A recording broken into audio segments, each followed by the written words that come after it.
guys, welcome to my Etsy channel. This is Nancy from nancybadijo.com and welcome to another episode of Etsy Shop Critique. Today I'm going to be doing a critique on the store called Bear and Beyond by store owner Cass. So thank you, Cass, for allowing me to do a review of your shop. If this is your first time visiting my YouTube channel, and you want to learn how to grow your Etsy store, or maybe you're thinking of opening an Etsy store, this is the place to be. Make sure that you subscribe to my video.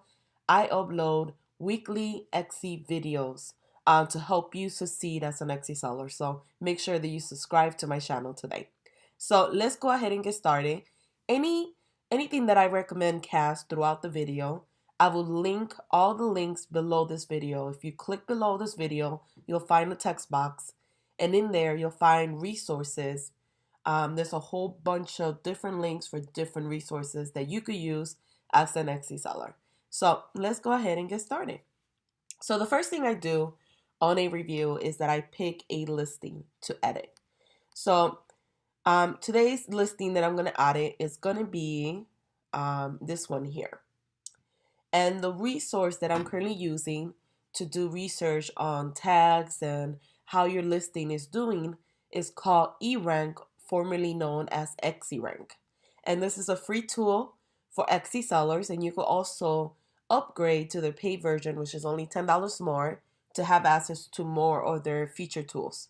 So XERank will help you find keywords, look at competition, see where your store ranks, see where your listing ranks, and much more. So it's a really, really good, useful tool that I highly recommend, especially if you are new in the Etsy world. So the first thing I want to talk about, that I always talk about, is product photography. And you could also keep in mind, a good photo, but one that confuses the person or they don't really know what they're buying. In this scenario, your photo is beautiful. I think that you have a nice background. I think that your photo is clear. My only thing is, when I look at the photo, unless I read your your title, or if I come down here and I read your listing description, I wasn't aware that these are envelopes. So therefore, when I first see them, I thought they were just like paper, like digital paper that you buy. So therefore, if the person is looking at the actual listing, maybe potentially trying to buy from you, if they don't know exactly what they're buying from you, most likely they'll keep shopping. They'll keep continuing to look through the Etsy feed and not click on your listing. So the first thing you always have to keep in mind that product photography is very, very important, but it's also very important to showcase the product, how it is used for.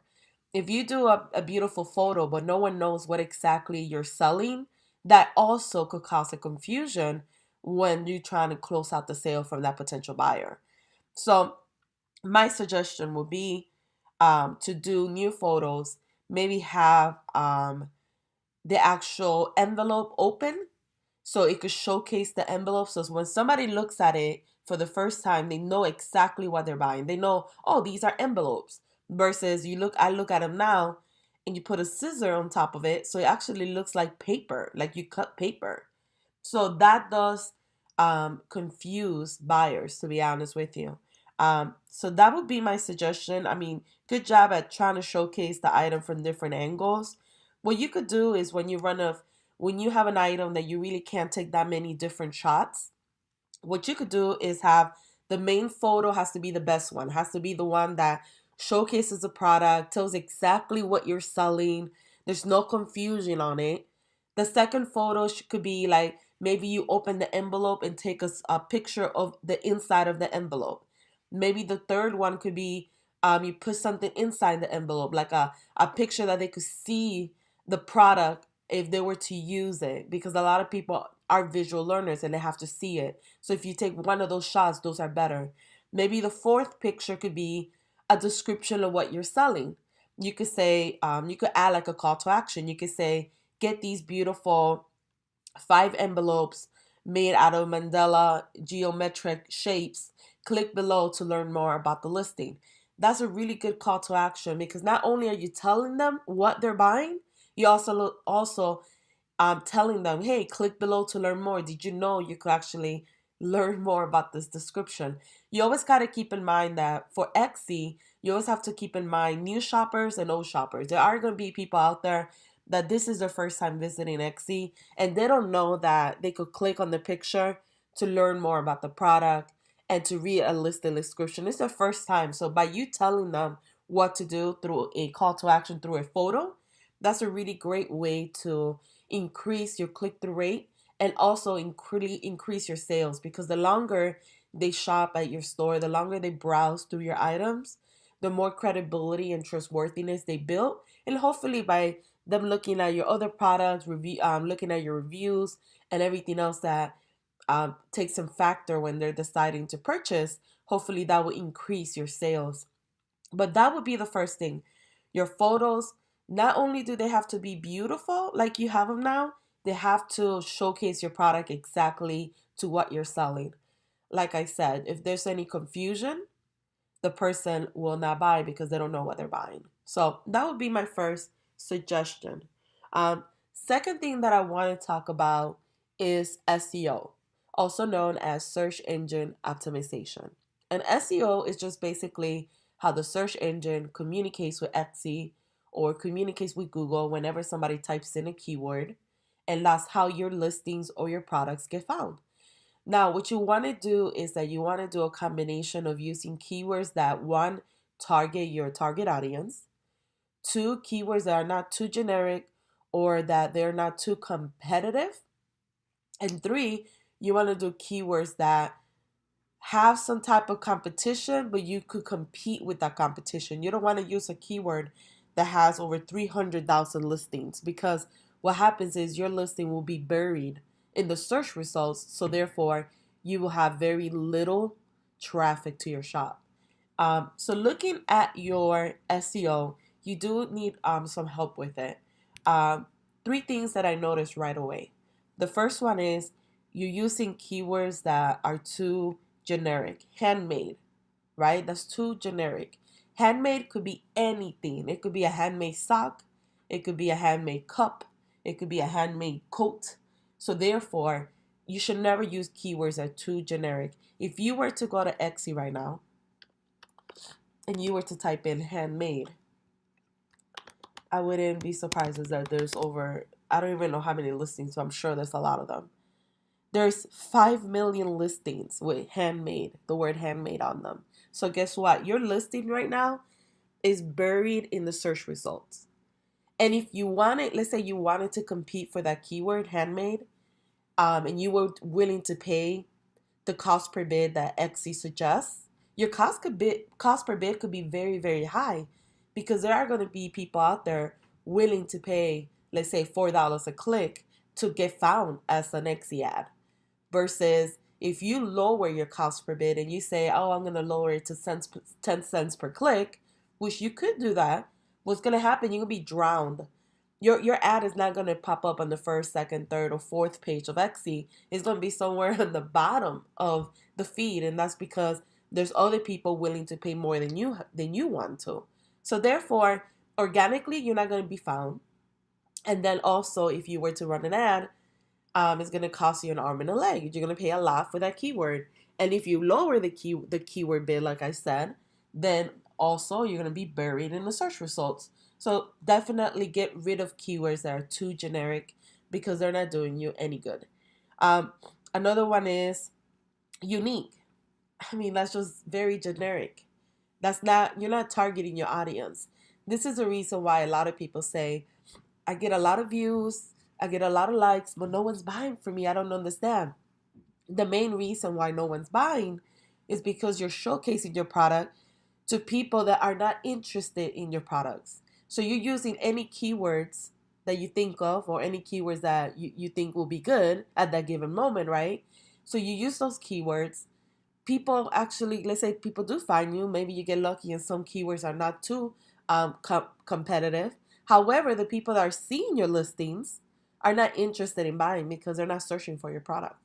So therefore, you want to make sure that you use long tail keywords that target your audience. And this is something important that you have to learn how to do, because it's the only way that you could build a successful Etsy business. You can make sales here and there with luck, but if you want to grow your store and start making over 100 grand a year and make it a real business, and I mean a real business in the sense that you could quit your full-time job now and make this your full-time job, then you have to definitely understand who is your target audience and then go from there to target those people. Another keyword that I see that is too um, generic is envelopes. Even though that is what you're selling, you want to make sure that you use something like this one is not too bad, handmade envelopes. However, the competition is kind of high, so therefore you're not going to rank that well for it either. So what you want to do is keep playing with your keywords. Whenever you are looking for the keywords through Etsy Rank, or if you use Marmalade, you want to make sure that that competition, I always try to stick below 15,000. And then Etsy search results, you want to make sure that there's some type of search results. Like people are actually searching. If you find a keyword that people are searching like 50 times a month, it's not worth it because you're not going to get that many sales. So you want a keyword that people are searching at least 1,000 times a month, because those could be 1,000 potential customers a month. So you want to go 1,000 and up. That's my take on how many searches you should have. And then the X engagement, which means are people engaging with those type of listings, should be either high or very high. If you have something that's very low, then that means that barely people are searching for it, barely people are clicking on it. So therefore, it's going to be, the likelihood of you selling is going to be very low. So I don't recommend those. But you would need to go back and do your Etsy listings and do your SEO tags again. Make sure that you, like I said earlier, target your target audience. Make sure you use keywords that describe what you're actually selling, and make sure that your keywords are not too generic, or that you don't have keywords that are over competitive. If you follow those steps and you find these new keywords, all you have to do is go back, change your keywords in your title, and then also your main keyword. Let's say this is your main keyword that you found, and this is the one you're going to use as the main one. The main keyword holds the most SEO juice, and what that means, it's the biggest factor as an on-page SEO factor. The reason why is because that's going to be the name of your listing, and also it's going to be what Google shows to people. What Etsy shows to people on the search results, as well as on Google, Yahoo, Bing, or any large search engine. You also want to include that main keyword in the beginning of your listing description, because this is what is called meta description. And the meta description doesn't have SEO factor, but it does help with the click-through ratio. So when somebody types in on Google, mandala geometric theme, and let's say that's the keyword, this is what they see on Google.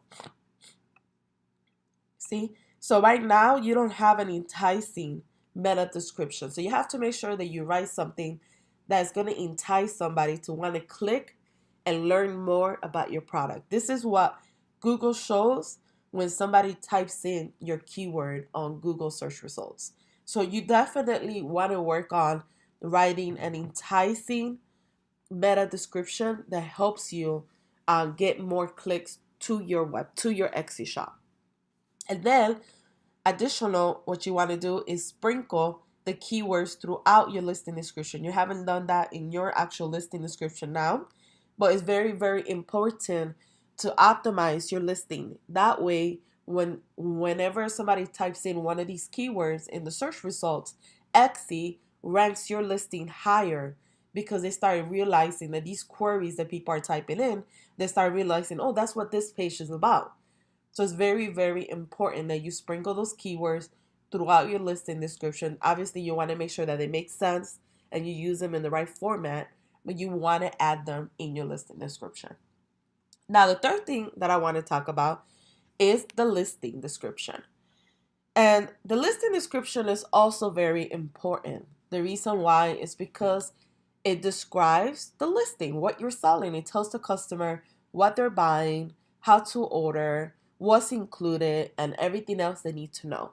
And listing description is a great way to build credibility with the customer. And you have to make sure that in your listing description, you include everything and anything about the listing. The reason why is because it's going to showcase the product, it's going to help the customer understand what they're buying, and it's also going to avoid unnecessary messages. If you craft up a really good listing description, you shouldn't have so many messages. Now, you are going to get those random people that don't read, right, the listing description, and they're going to ask you questions about your listing that you already answer, and that's normal. That happens to everyone. However, you do get those people that are very particular and they read everything before buying, and that's how they make a decision, an informed decision, if they want to buy. So therefore, I highly suggest that you go back and kind of read your listing description. Make sure that you have the meta description. Make sure you have an enticing listing description. I think you did a really good job here with that. You did break it down into sections of what they get and what's not included, so that's really good as well. And you have a backlink to your first page, to your home page. So that's really good. I think you've done a really, really good job. Just keep in mind, for the average person that doesn't know how to order, maybe include how to order and divide it into sections. And what I mean sections, I'll show you mine to kind of give you an idea. I'm not saying you necessarily have to write it this way. I'm just letting you know that this is the way I do it. So for instance, this is an Instagram bundle package that I sell, right? And these are for Etsy sellers. They're actually Instagram pre-made posts that you could use on Instagram. And what I did was I have it in sections. I have description, what they get. They get 50 Instagram posts. Then I have what's included, all the posts that come included. I have how to order, refund and exchanges. But you see I have it in sections. And this is just easier for the person to follow when they're going to buy. They could go through it and kind of see what they're buying. So I'm not saying you necessarily have to have it that way. I just think that it does help a lot of customers because they could skim to the part that they want to read. The last thing I want to talk about is the overall curation of your shop. I do like your name. I think is really cute.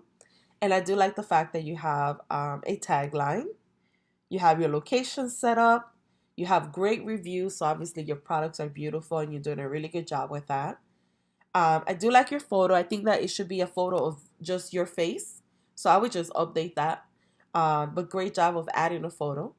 I do like your little bear and I like the logo. What I would do up here is that if you were to look at the most prominent shops out there, their timeline, their banners, they have like their social media handles, they have their hours of operation. If you were to sign up for Etsy Plus, it does let you add a like a banner that rotates. So you could have the main banner of your shop and then you could have additional banners with your different products. I think that's a really good way to showcase your Etsy shop. So I do like that feature. And then with Etsy Plus, this is what you get also. The feature images are bigger.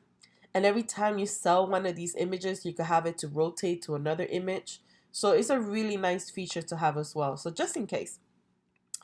Let's see.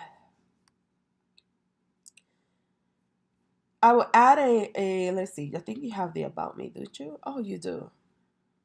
I would write a little bit more on the about me section. The reason why is because when people buy from Etsy versus like Amazon or eBay, the reason why they buy from Etsy because it's personalization, it's custom made, it's a small business. They want to know who they're buying from.